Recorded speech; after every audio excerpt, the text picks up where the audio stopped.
सातारा शहरात नगरपालिकेच्या वतीने गेल्या 4 महिन्यांपासून अतिक्रमण विरोधी मोहीम जोरदारपणे राबवण्यात येत आहे. समर्थ मंदिर ते बोगदा परिसरातील अतिक्रमणे हटवल्यानंतर आता शहरातील विविध भागांमध्ये रस्त्याच्या कडेला उभारण्यात आलेल्या टपऱ्या तसेच अन्य अतिक्रमणे हटवण्याची कारवाई सुरू करण्यात आली आहे.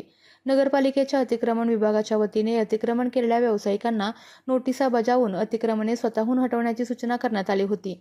मात्र मुदतीनंतरही अतिक्रमण कायम राहिल्यास पालिकेच्या पथकाकडून जेसीपी व डंपरच्या साहाय्याने अतिक्रमणे हटवण्यात येत आहेत. या कारवाई दरम्यान पालिकेचे अधिकारी, अतिक्रमण विभागाचे कर्मचारी तसेच पोलीस बंदोबस्त तैनात करण्यात येत आहे. शहरातील प्रमुख रस्ते आणि चौकांमध्ये वाहतुकीला अडथळा ठरणाऱ्या अतिक्रमणांवर विशेष लक्ष केंद्रित करण्यात आले आहे. दरम्यान साताऱ्यातील शाहूपुरी चौक परिसरातही अतिक्रमण हटवण्याची मोहीम हाती घेण्यात आलेली आहे. पालिकेच्या कारवाईपूर्वी काही व्यावसायिकांनी स्वतःहून अतिक्रमणे हटवून पालिकेच्या मोहिमेला प्रतिसाद दिला.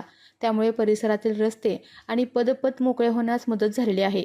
शहरातील वाहतूक सुरळीत होण्याबरोबरच नागरिकांना मोकळे रस्ते उपलब्ध व्हावेत यासाठी अतिक्रमण विरोधी मोहीम पुढेही सुरू राहणार असल्याचे पालिका प्रशासनाकडून सांगण्यात आले आहे.